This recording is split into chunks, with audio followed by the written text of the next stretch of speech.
Hemant Patel, the આદર્શ high school, Biratnagar. આજે આપણે ચર્ચા કરીશું ધોરણ 10 વિષય ગણિતમાં ચેપ્ટર નંબર 1 વાસ્તવિક સંખ્યાઓ. આ વાસ્તવિક સંખ્યાઓ વિશે તમે અગાઉ ભણીને આવ્યા છો, સમજ મેળવીને આવ્યા છો, છતાં પણ આમાં થોડું વધારે આપણે શીખવાનું છે. તો પહેલા ધોરણ 9 ને લગતું થોડું આપણે યાદ કરીશું અને એને લગતી થોડી વાત કરીશું. તો ચેપ્ટરનું નામ છે વાસ્તવિક સંખ્યાઓ. તમે આપણે જાણીએ છીએ કે 9મા ધોરણમાં આપણે ભણ્યા હતા કે વાસ્તવિક સંખ્યાઓ કોને કહેવાય. આ વાસ્તવિક સંખ્યાઓમાં કઈ સંખ્યાઓનો સમાવેશ થાય છે ખબર હોય ને આપણને કે વાસ્તવિક સંખ્યા. તો પહેલા તો આપણે જાણીએ કે વાસ્તવિક સંખ્યાનો સમૂહ જેને આપણે શાના વડે દર્શાવતા હતા? યસ, કેપિટલ R વડે. શાના વડે? કેપિટલ R વડે. હવે આ વાસ્તવિક સંખ્યાઓમાં કેવી સંખ્યાઓનો સમાવેશ તો જોઈએ કે જેમાં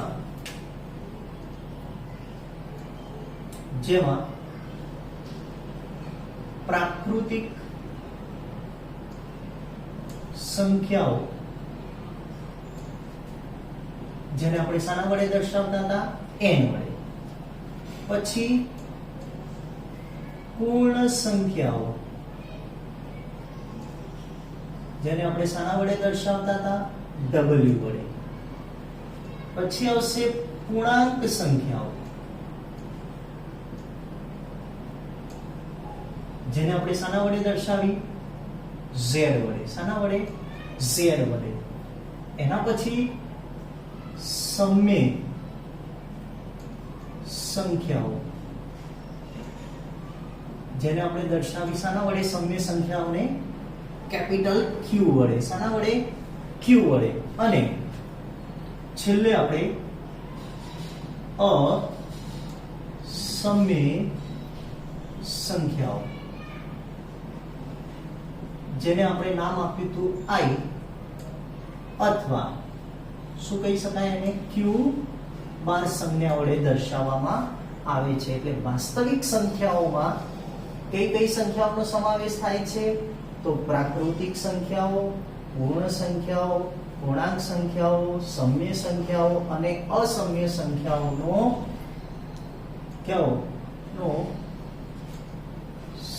સમાવેશ થાય છે. હવે ટૂંકમાં કહી દઈએ વાસ્તવિક સંખ્યાઓ. તો હવે વાસ્તવિક સંખ્યાઓ માટે વાત કરીએ તો સમય સંખ્યાઓ. તો સમય સંખ્યાઓની અંદર કઈ સંખ્યાઓ આવી? પૂર્ણ સંખ્યાઓ આવી, પૂર્ણાંક સંખ્યાઓ આવી અને પ્રાકૃતિક સંખ્યાઓ આવી. એનો જે જથ્થો બન્યો તે આપણા માટે સમય સંખ્યાઓનો જથ્થો હતો. અને એના સિવાયની જે સંખ્યાઓ બધી વધી હતી, અપૂર્ણાંક સંખ્યાઓ, એને આપણે કઈ ગણી હતી? અસમ્ય સંખ્યાઓ. એટલે હવે સમય અને અસમ્ય સંખ્યાઓનો જે જથ્થો છે એને પણ આપણે શું કહી શકીએ? વાસ્તવિક સંખ્યાઓ કહી શકાય. તો આને પણ આપણે લખી શકીએ કે સમય સંખ્યાઓ, સમય અને અસમય સંખ્યાઓના જથ્થાને વાસ્તવિક સંખ્યાઓનો જથ્થો કહે છે. એટલે ટૂંકમાં આપણે કહી શકીએ કે સમય અને અસમય સંખ્યાઓ એટલે બધી જ આવી ગઈ. તો બધી જ સંખ્યાઓનો સમાવેશ શામાં થશે? વાસ્તવિક સંખ્યાઓમાં થશે. હવે આ ચેપ્ટરમાં આગળ આપણે ભણવાનું છે ભાગાકારની ક્રિયા. પણ ભાગાકારની ક્રિયા ભણી ચૂક્યા છીએ અગાઉના ધોરણમાં. ભાગાકારની ક્રિયા. તો હવે ભાગાકારની ક્રિયા કરવાથી આપણને શું મળે? ભાગાકાર કરવાથી આપણને શું મળે છે? ભાગાકારની ક્રિયા કરવાથી શું થાય? ભાગાકારની ક્રિયા કરવાથી આપણને શું મળે? તો ભાગાકારની ક્રિયા કરવાથી આપણને શું મળી શકે છે? તો ભાગાકારની ક્રિયા કરવાથી શેષ અને ભાગફળ મળે છે. જે કેવા હોય છે? જે અનન્ય પૂર્ણાંક હોય છે. જે કેવા હોય છે અનન્ય પૂર્ણાંક. અનન્ય પૂર્ણાંક એટલે એક અને માત્ર એક જ હોય છે. તો હવે ભાગાકારની ક્રિયા સમજીએ આપણે. તમે સમજો જ છો, તમે ભાગાકારની ક્રિયા કરી ચૂક્યા છો, છતાં પણ આપણે ભાગાકારની ક્રિયા એક ઉદાહરણ લઈને સમજીએ. ઉદાહરણ છે, ભાગાકારની ક્રિયા કરું છું કે 13 ભાગ્યા 6. શું કરે મેં? 13 ભાગ્યા 6. તો ભાગાકારની ક્રિયા કરવી હોય તો 6 દુ શું મળે?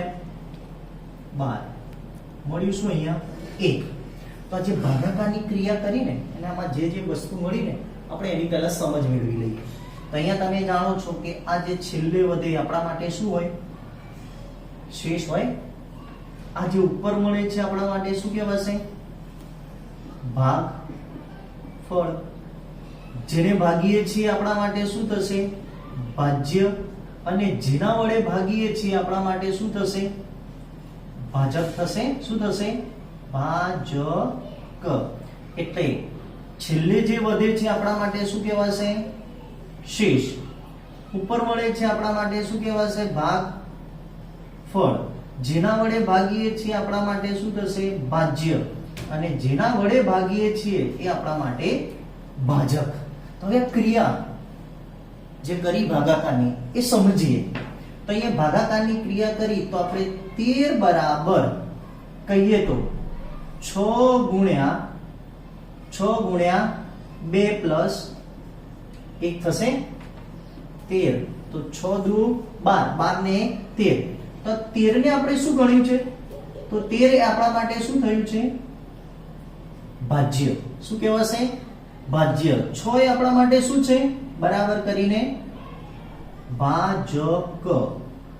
આ 2 શું છે આપણા માટે? 2 શું મળ્યું છે?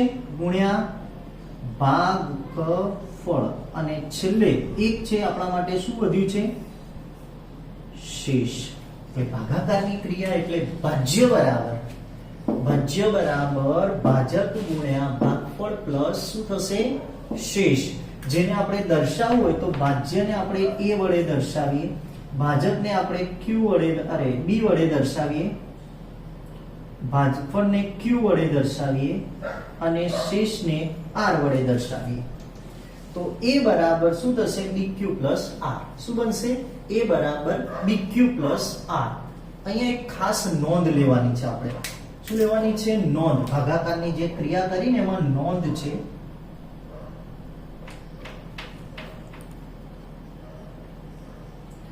નોંધ શું છે? કે આ જે શેષ મળી ને એ હંમેશા ભાજક કરતા નાની જ મળે. શું મળે? કે શેષ હંમેશા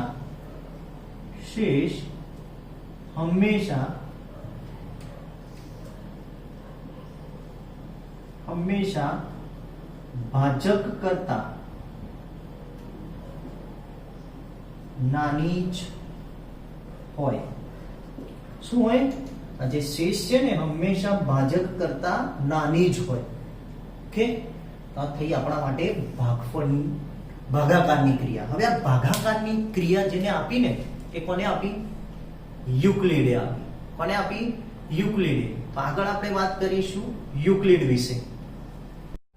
તો હવે આપણે વાત કરીએ યુક્લિડ વિશે કે જેને ભાગાકારની ક્રિયા આપી એટલે ક્રિયા સમજાવી. ભાગાકારની ક્રિયા કોને સમજાવી? તો યુક્લિડે. તો યુક્લિડના ભાગાકારના પૂર્વ પ્રમેય વિશે આપણે વાત કરીએ તો આપણી જોડે પ્રમેય છે પ્રમેય 1.1.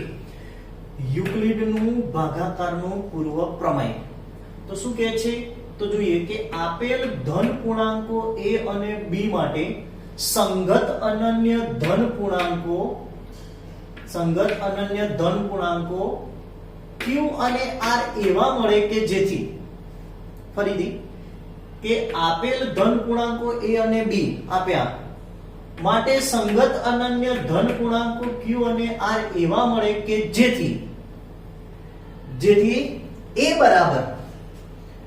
બરાબર bq પ્લસ r અને જ્યાં r ઇઝ ઇક્વલ ટુ એટલે જ્યાં 0 less than or equal to r less than b.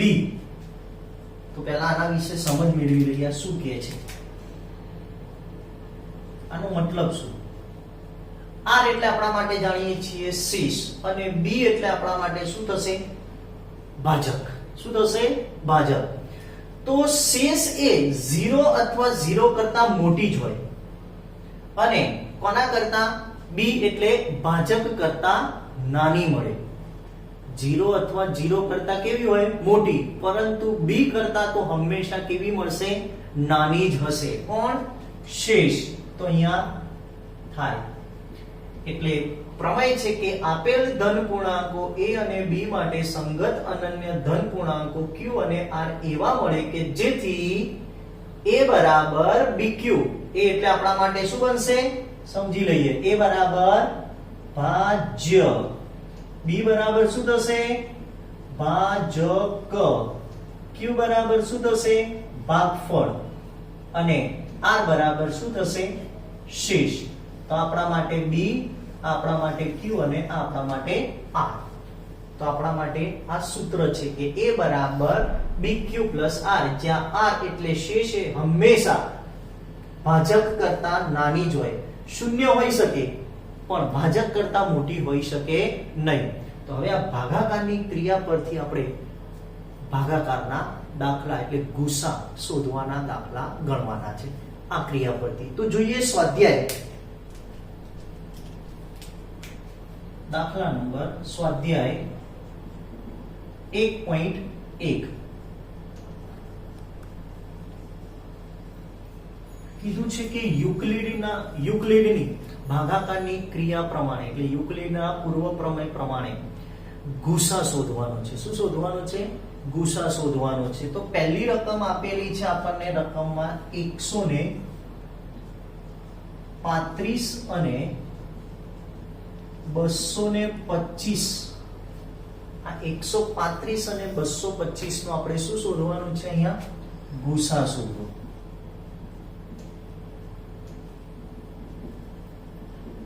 ગુસા શોધવાના છે પણ કોની રીતે શોધવાના છે? આપણે યુક્લિડની ભાગાકારની ક્રિયા પ્રમાણે એટલે આ ક્રિયા પ્રમાણે આપણે ગુસા શોધીશું.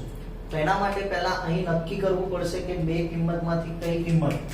તો અહીં મોટી કિંમત કઈ છે? તો અહીં 225 ગ્રેટર ધેન 135 એટલે 225 ને આપણે 135 વડે ભાગીશું અને ભાગાકારની ક્રિયા કરી અને આનો ગુસા શોધીશું બંને સંખ્યાઓ. તો પહેલું આપણે 225 ને કોના વડે ભાગવાના છે?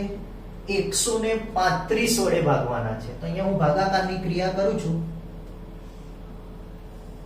ભાગાકારની ક્રિયા કરી 225 ભાગ્યા 135. તો પહેલું 135 એકા 135 જ ભાગ ચાલશે.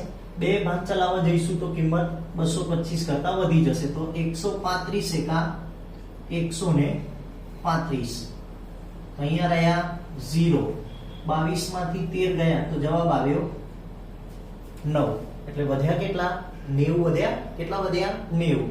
તો હવે આ જે ભાગાકારની ક્રિયા કરીને એને આપણે યુક્લિડ પ્રમેય પ્રમાણે લખી નાખીએ. તો ભાગફળ એટલે ભાજ્ય બરાબર ભાજક ગુણ્યા ભાગફળ પ્લસ શું રહેશે?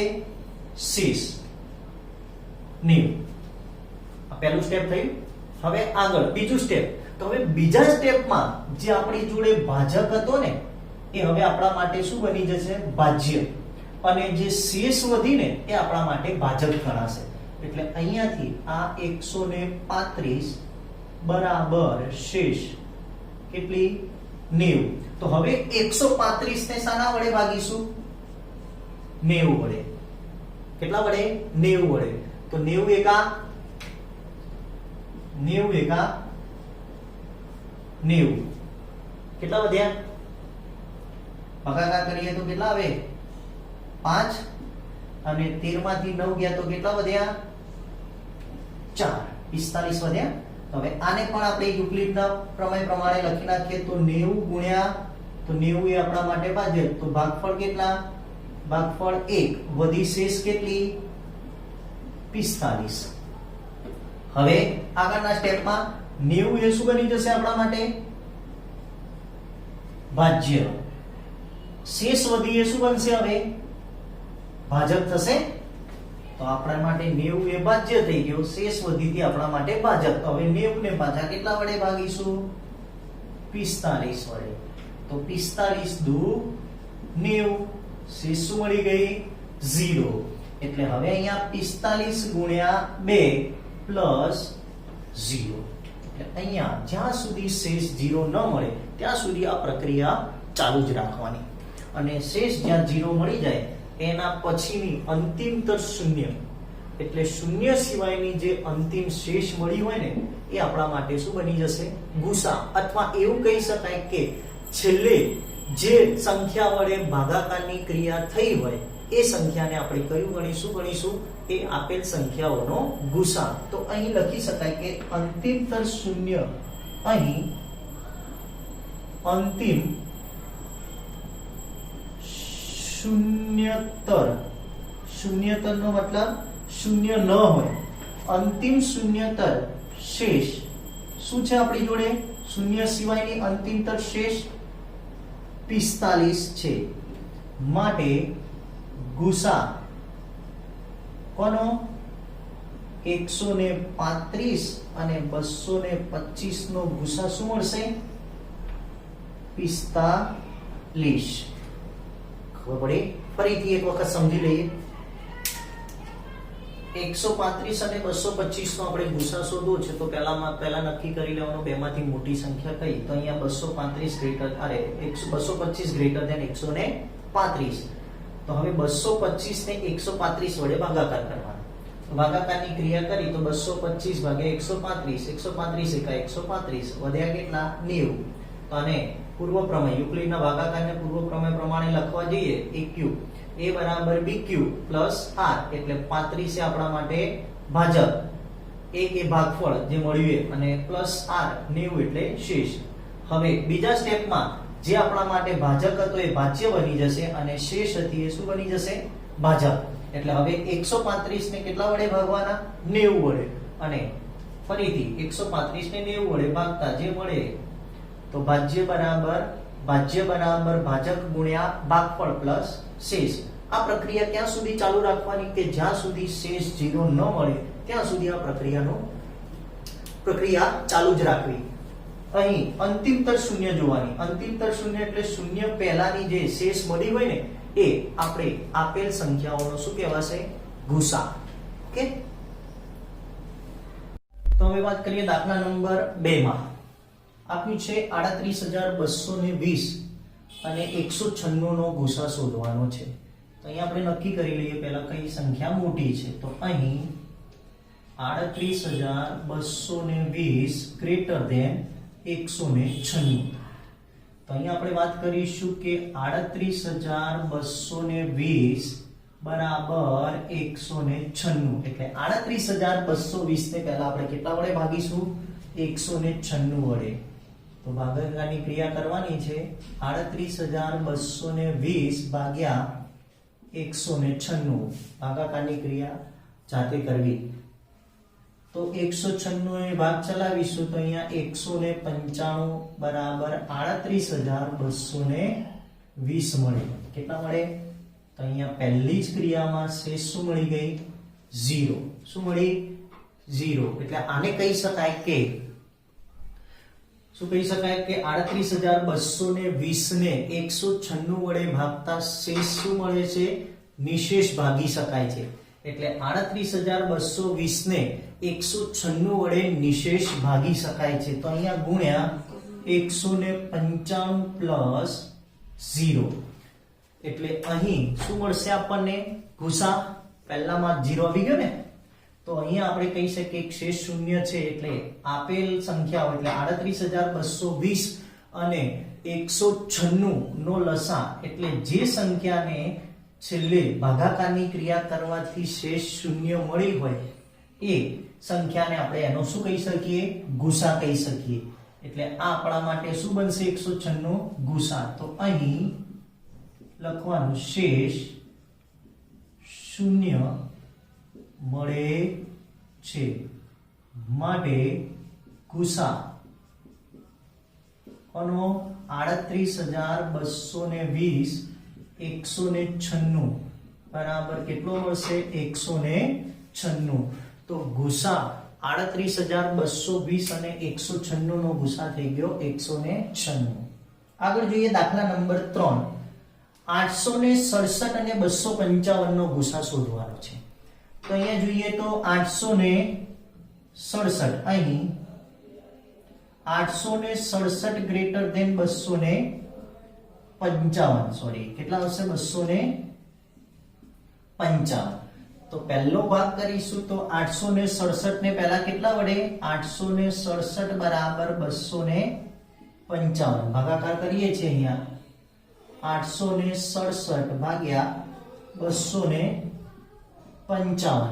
તો પહેલા આપણે વાત કરીશું ત્રણે ભાગ ચલાવ્યાને તો ત્રણે ગુણાકાર કરીએ તો શું મળશે 5 તારી 15 નો 5 રો વધી પડી 1 5 તારી 15 ને 1 5 તારી 15 ને 1 16 16 નો છગડો વધી પડી 1 3 દુ 6 ને 7 765 ચારે કરવા જઈશું તો કિંમત વધી જશે. તો અહીંયા ત્રણે ભાગ ચલાવીએ તો મળશે આપણને 765. તો જવાબ આવશે અહીંયા 7 માંથી એટલે 2 0 અને 1 102. તો અહીંયા લખવું હોય તો 867 બરાબર 255 ગુણ્યા ભાગફળ 3 વધી શેષ કેટલી 102. હવે જે આપણા માટે ભાજક હતો ભાજક એને આપણે શું ગણી લઈશું તો 255 બરાબર અને કેટલા વડે શેષ આપણા માટે વધી છે. હવે આપણા માટે શું બની જશે ભાજક. તો 255 બરાબર 102. હવે 255 ને આપણે કેટલા વડે ભાગીશું 102 વડે. તો અહીંયા 255 ભાગ્યા 102 તો બે ભાગ ચાલશે. તો 200 ને કેટલા થશે 4 કેટલા થયા 204. અહીંયા વધ્યા 1 અહીંયા આયા 5 અહીંયા થઈ ગયા 0 51 વધ્યા. તો અહીંયા 255 બરાબર 102 ગુણ્યા 2 પ્લસ શેષ કેટલી વધી 51. હવે 102 ને કેટલા વડે ભાગવાના 51 વડે. તો અહીંયા આપણે ભાગ ચલાવીશું 102 ભાગ્યા 51. તો 51 દુ 102 શેષ મળી ગઈ 0. તો 51 ગુણ્યા 2 પ્લસ 0. તો અહીં પછી અંતિમતર શૂન્યતર શેષ કઈ રહી 51. અથવા છેલ્લે ભાગાકારની ક્રિયાથી કઈ સંખ્યાથી ભાગાકારની ક્રિયા કરવાથી શેષ શૂન્ય મળી તો 51. તો અહીં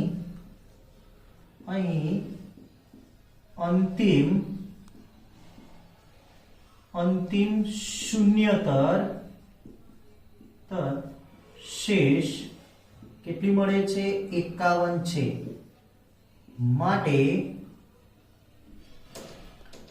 માટે ગુસા